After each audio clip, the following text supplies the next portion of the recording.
E aí pessoal, beleza? Seja bem-vindo ao canal Apótoma, dando continuidade à nossa maratona matemática nos trilhos na nossa reta final. Vamos resolver hoje mais 4 questões para finalizar esse bloco aqui, resolvendo cada tópico do edital para que você esteja preparado para o dia 12 de junho, que vai ser aí o dia da nossa prova do concurso do Metrofor. Então, sem muita enrolação, vamos aqui direto para a nossa primeira questão, que envolve uma expressão numérica que diz o seguinte: analise a expressão abaixo. Nós temos aqui 1020 dividido por essa quantidade de operações aqui dentro das chaves. Qual vai ser, então, o seu resultado final? Em outras palavras, calcule o valor dessa expressão e encontre aqui o resultado final. Cuidado com esse tipo de questão, porque nós temos aqui, ó, no meio uma fração. Se você não tiver atentado para essa fração, você vai errar a questão. Então, vamos lá. Para resolver essa questão, a gente vai primeiro resolver o que tem dentro daqui. Então, com isso, eu já vou repetir o número 1020. Então, vai ficar assim, 1020. Vou repetir aqui, dividido. O que é que eu vou fazer? Eu já vou resolver o que tem dentro desse parênteses e o que tem dentro desse parênteses. Então, esse sinal que está aqui fora vai virar parênteses. Então, vai ficar assim, parênteses. Repete 12, fração 2, que multiplica 5 vezes 5 aqui, vai dar exatamente 25, menos 8 mais 6 aqui vai dar 14. Pronto, resolvemos o que tem dentro dos parênteses. E agora, aqui vem um detalhe importante. Essa fração aqui, ela representa uma divisão. Então, a gente poderia ler essa parte de dentro do parênteses como sendo 12 dividido por 2, que multiplica 25. Na ordem das operações, a gente vai dividir ou a gente vai multiplicar primeiro? Bom, entre dividir e multiplicar primeiro, vem o que vier primeiro da esquerda para a direita. Como a divisão está vindo primeiro, então você vai primeiro dividir 12 por 2, para depois multiplicar o resultado por 25. Eu sei que se você olha aqui para essa conta, primeiro 2 vezes 25, faz essa conta aqui, eu sei que dá muita vontade você fazer isso, mas cuidado. Primeiro você vai dividir 12 por 2 e depois que você pegar o resultado é que você vai multiplicar por 25. Então, eu vou repetir aqui o 1020 e vou dividir essa conta aqui. 12 dividido por 2 dá 6, que multiplica 25 menos 14. Portanto, 1020 dividido por... Vamos multiplicar agora 6 vezes 25, isso dá 150, menos 14. E, finalmente, para eliminar esses parênteses aí, eu vou pegar 1020 e dividir por qual número? Eu vou dividir isso aqui por 136. Então, a nossa conta se resume a dividir 1020 por 136. Mas observa só os itens que nós temos aqui. Nós já sabemos que nessa divisão aqui, 1020 dividido por 136, por ser números um pouquinho grandes, eu sei que já não tem como dar esse número aqui, ó, 143. Eu tenho certeza que não vai ser o item E. Então, só em olhar para essa divisão, você já consegue eliminar aqui algum item. Porque se você multiplicar aqui esse número 136 por 136, por 143, vai dar um número muito maior do que 1020. Mas como é que eu faria se eu estivesse na prova? Eu faria o seguinte, eu iria transformar essa divisão em uma fração, botaria 1020 em cima e o 136 embaixo, e eu iria simplificar essa fração aqui para chegar numa divisão melhor de se dividir. Então, eu vou dividir em cima e embaixo para o mesmo número. Eu vou dividir aqui em cima por 2, dividir aqui embaixo por 2, e aí vai ficar, aqui embaixo vai ficar 1020 dividido por 2, se fosse 1000, daria 500, mas tem um 20. 20 dividido por 2 dá 10, então vai ficar 510. Então, aqui em cima é 510. 136 dividido por 2, se fosse 140, daria 70. Então, é um número menor que 70. Agora, eu vou fazer 136 dividido por 2, isso vai dar 68. E, de novo, eu consigo dividir em cima e embaixo por 2. Então, eu vou dividir em cima por 2 e embaixo por 2. 510 dividido por 2, isso vai dar... Ora, se fosse 500 por 2, daria 250. Mas eu tenho esse 10 aqui também para concluir. 10 dividido por 2 dá 5, então daria 255. Então, eu vou botar 255 dividido por 68 dividido por 2, isso dá 34. E agora eu não consigo mais simplificar a minha fração, mas ao invés de dividir 1020 por 136, eu vou dividir 255 por 34. E isso é mais fácil de dividir do que isso. Então, o que é que eu vou fazer? Eu vou dividir aqui do lado 255 dividido por 34. E aqui vai entrar aqui um pouquinho de malandragem. Observe que se eu pegasse 34 e multiplicar por 10, essa conta aqui vai dar 340. Vai passar desse número 255. Conclusão, eu sei que o número que eu tenho que multiplicar por 34 tem que ser menor do que 10, porque se eu multiplicar por 10, já vai passar desse número. E se eu sei que o número tem que ser menor do que 10, só em fazer essa análise eu já consigo eliminar o item D também. Então eu já sei que ao multiplicar um número por 34, que dê mais próximo de 255, ou vai ser o número 6 primeiro, ou vai ser o número 7. E aí eu não tenho que ficar pensando qual número vezes 34 vai dar 255. Eu sei que ou vai ser o 6 ou vai ser o 7. Então eu vou fazer aqui, testar primeiro o 6. Quanto é que deve ser então 34 vezes 6? Vou botar aqui embaixo. 6 vezes 4 dá 24, sobe 2. 6 vezes 3 dá 18, mais 2 dá 20. Então ficou 204. Só que 204 está um número ainda um pouquinho longe de 255. Qual é a conclusão? Se não é o número 6 que eu tenho que multiplicar, pois dá um número muito baixo, então já não pode ser o item A. Então, ou vai ser o item B ou vai ser o item C. E os dois têm um número 7 aqui. Então, já sei que eu tenho que multiplicar por 7. Então, eu vou colocar aqui do lado, já sei que vai ser 7. Bom, como eu multipliquei 34 por 6, deu 204. Para mim poder fazer 34 vezes 7, basta acrescentar nesse 204 mais 34. Então, eu vou fazer 204 mais 34 para saber quanto é que é 34 vezes 7. Ou você faz na mão mesmo, quanto é 34 vezes 7. 4 mais 4 dá 8.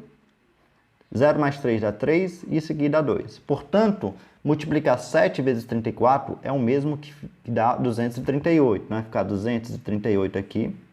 Subtraindo vai ficar então, ora, se eu não consigo tirar 5, 8, então eu vou pegar aqui o 5 emprestado, vai ficar 4, e aqui vai ficar 15. 15 menos 8 dá 7, 4 menos 3 dá 1, e 2 menos 2 dá 0. Agora sim, para a gente terminar essa conta, observe que o número 17 é menor do que 34. Eu vou colocar então aqui uma vírgula, e vou colocar aqui um 0. Então vai ficar 170 dividido por 34. E agora a gente vai voltar para o item novamente. Eu sei que o próximo número ou vai ser o número 5 ou vai ser o número 1. Mas observe que se fosse o número 1, não faria sentido, porque se eu colocar o número 1 aqui, 1 vezes 34, dá 34. Vai dar um número muito pequeno. Vai dar um número muito longe de 170. Então não pode ser o número 1. Conclusão, não pode ser o item B, já sei qual é o item. Vai ser o item C de caso. Mas vamos só confirmar aqui. O número 5 seria o próximo. Então eu vou ter que multiplicar 5 vezes 34 para chegar aqui no número 170. E observe que se eu multiplicar 5 vezes 4 dá 20, sobe 2. 5 vezes 3 dá 15, mais 2 dá 17. E de fato dá 170, que deixa resto 0. Portanto, o item correto dessa questão é de fato o item C de caso. Vamos aí para a nossa segunda questão. A segunda questão diz o seguinte: um mestre de obra precisa de um pedaço de madeira cortado em formato de triângulo retângulo, com o maior lado medindo 37 centímetros e o menor lado medindo 12 centímetros. O perímetro desse pedaço de madeira triangular deve ser. Então ele quer saber o perímetro. Primeira coisa que eu tenho que fazer, já que ele está falando de um triângulo retângulo, é desenhar o triângulo retângulo. Mas o que é um triângulo retângulo? O triângulo retângulo é aquele triângulo que tem um ângulo de 90 graus, onde o lado que esse ângulo de 90 graus está olhando nós chamamos de hipotenusa. Inclusive, esse lado que é a nossa hipotenusa é o maior lado. Você precisa ter esse conceito na cabeça. Se eu tenho um triângulo retângulo, o maior lado dele vai ser o lado que está oposto ao ângulo de 90 graus, que nós chamamos de hipotenusa. Mas por que eu estou falando isso? Porque aqui ele diz que o maior lado mede 37 centímetros. Então, eu vou colocar o 37 aqui, no maior lado. Ele disse que o menor é 12. O menor seria esse daqui. Então, eu preciso saber o valor do terceiro lado aqui, que eu vou chamar de x, porque ele está querendo saber o perímetro, que nada mais é que a soma desses três lados aqui. Só tenho dois lados, eu preciso encontrar o terceiro lado desse triângulo retângulo. Então, o que é que a questão está pedindo? O perímetro, que seria eu somar 12 mais 37, mais esse lado aqui que eu não conheço, que eu estou chamando de x. Então, seria o perímetro igual. Se eu somar 12 mais 37, isso dá 49, mais o valor de x. Então, eu vou encontrar o valor de x para poder encontrar o valor do perímetro. E como é que a gente encontra o valor do perímetro? Aliás, do valor de x aqui? Seria você calcular o famoso teorema de Pitágoras, que nada mais é do que você pegar a nossa hipotenusa, que é 37 aqui, e levar ao quadrado, então vai ficar 37 elevado a 2. Isso é igual à soma do quadrado dos catetos. O cateto é 12, então vai ficar 12 elevado a 2 mais x elevado a 2. Então, vamos calcular aqui quanto é 37 elevado a 2, que nada mais é do que 37 vezes 37.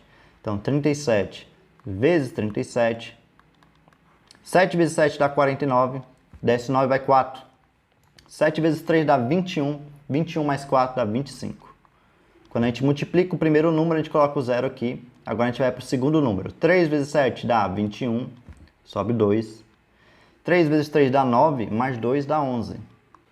Basta agora a gente somar esses dois números. 9 mais 0 dá 9, 5 mais 1 dá 6, 2 mais 1 dá 3 e desce esse 1. Então vai ficar 1.369. Então 37 elevado a 2 dá 1.369. Isso é igual. 12 elevado a 2 já é uma conta que está um pouco mais batida para mim. Eu sei que isso aqui vai dar 144. É bom a gente sempre memorizar alguns quadrados aí para a gente agilizar o nosso processo. Isso é mais x elevado a 2. E agora, para a gente poder saber o valor de x elevado a 2, eu vou passar o 144 que está somando, para o outro lado subtraindo, vai ficar então 1.369 menos 144. Isso é igual a x elevado a 2. Ora, para o 4 chegar no 9 aqui, que são as unidades, dá 5. Do 4 para chegar no 6 dá 2. E do 1 para chegar no 3 dá 2. E vai sobrar esse 1 aqui. Então vai ficar 1.225 como resposta dessa subtração, dessa diferença. Isso continua sendo igual a x elevado a 2. Para encontrar agora o valor de x, eu preciso tirar a raiz quadrada de 1.225. Então, eu vou colocar assim o x aqui na frente, que é a mesma coisa, é igual a raiz quadrada de 1.225. E nesse exato momento, você pode utilizar duas formas para calcular a raiz quadrada. Ou você vai utilizar a fatoração, que é um método um pouco mais demorado, ou você vai utilizar aqui o método da tentativa. Nesse caso, o método da tentativa é melhor, por quê? Porque é um número que termina em 5. Já coloca aí na cabeça de vocês. Se você está calculando a raiz de um número que termina em 5, então esse número que você está atrás tem que também terminar em 5. Porque vai ser 5 vezes 5 que vai produzir o número 25. Então, se o número termina em 5, você já tem que saber que a raiz desse número também vai terminar em 5.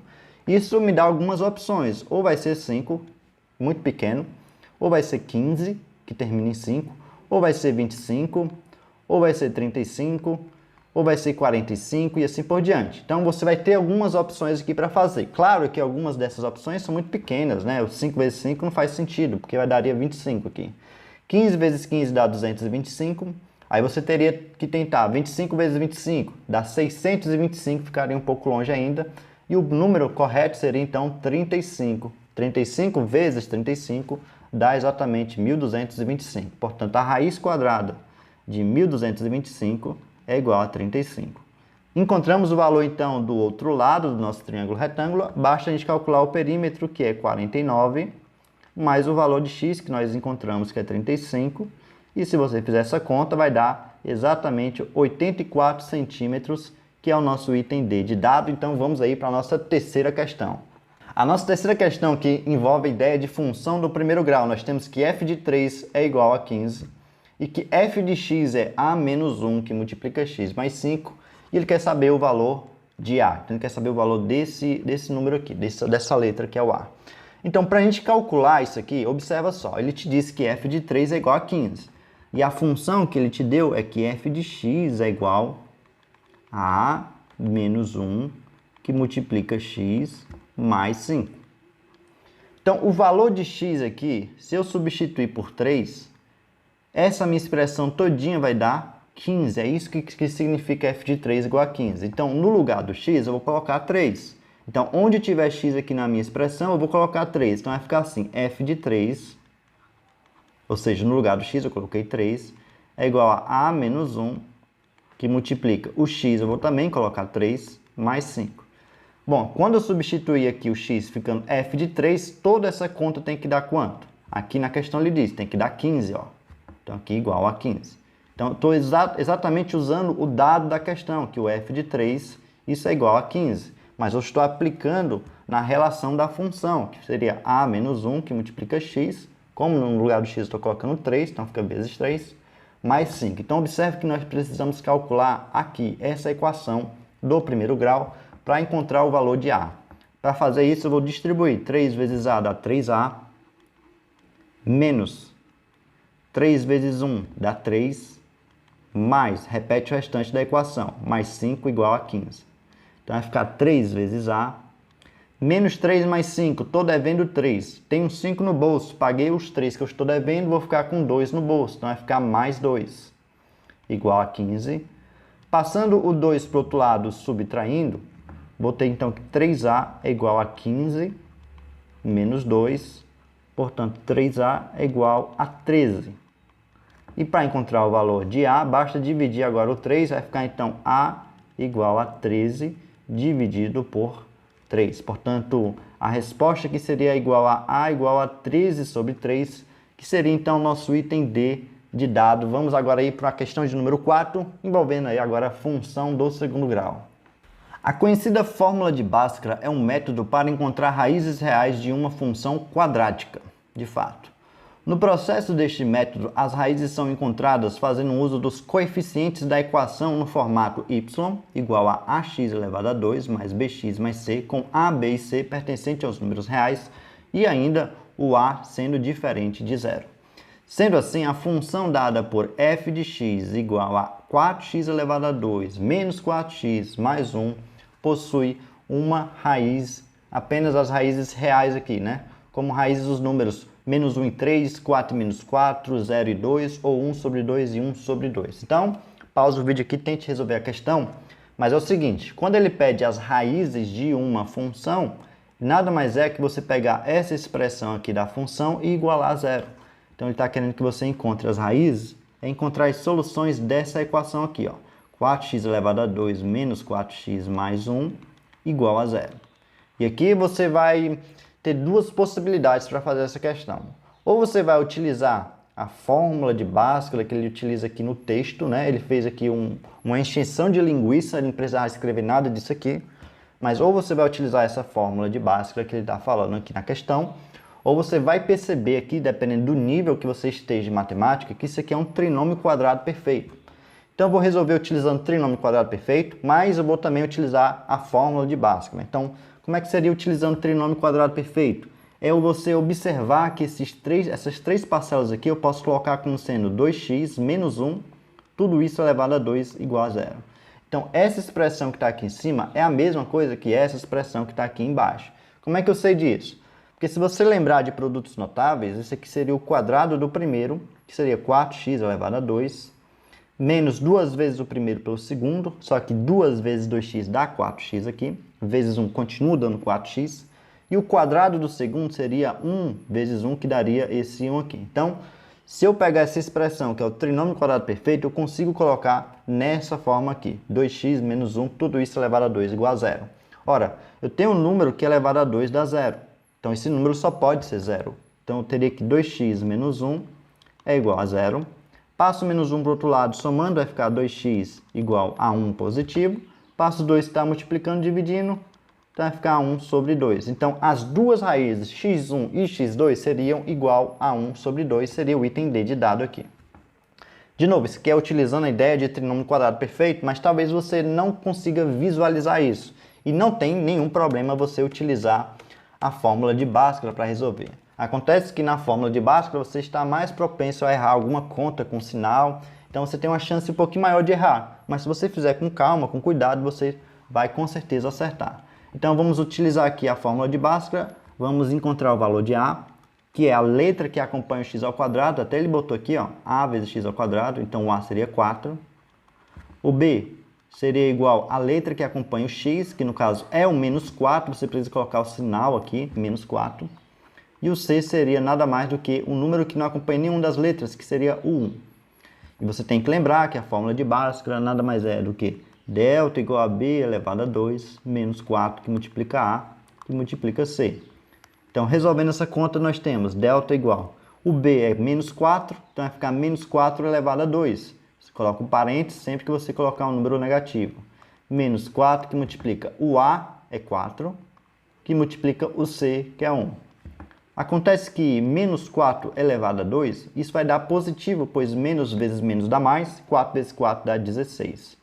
Menos 4 vezes 4 dá 16, vezes 1 dá 16.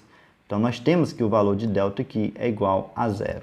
Sempre que o delta for igual a zero, eu já falei aqui na nossa maratona, que nós vamos ter a seguinte situação. O x1 obrigatoriamente vai ser igual ao x2. As duas raízes vão ser iguais.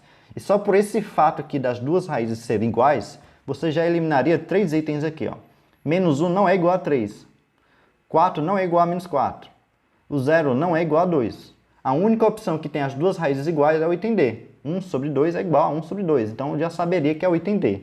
Mas, professor, eu preciso entender a fórmula de Bhaskara. Continue resolvendo até chegar no 1 sobre 2. Beleza. Então, vamos para a segunda fórmula aqui.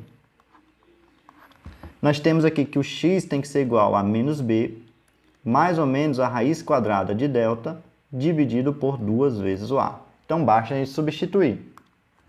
Ora, x vai ser igual. Quem é o b? O b é um número negativo, menos 4. Só que na fórmula já tem um negativo aqui. Então, vou repetir o negativo da fórmula e colocar o menos 4 dentro dos parênteses.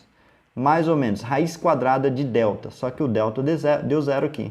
E raiz quadrada de zero é o próprio zero. Dividido por 2 vezes, quem é o a? O a seria o número 4 aqui. Então, nós temos a seguinte expressão. Menos com menos dá mais, então fica 4, mais ou menos zero, dividido por 2 vezes 4, dá 8. Então, eu tenho que x1 vai ser a parte positiva, 4 mais 0 dá 4, então fica 4 sobre 8. Simplificando essa fração por 4 em cima e 4 embaixo, isso vai dar 1 sobre 2. E o meu x2 vai ser igual, pegando a parte negativa, fica 4 menos 0, que também dá 4 sobre 8. Dividindo em cima e embaixo por 4, isso vai dar 1 sobre 2. Pronto. Então, nós temos que o x1 é igual a 1 sobre 2 e o x2 é igual a 1 sobre 2, que é o esperado, né? Que as duas raízes são iguais e elas são iguais a 1 sobre 2, que então, portanto, nós comprovamos aqui utilizando 3 formas e o item correto da nossa questão é o item D de dado aí.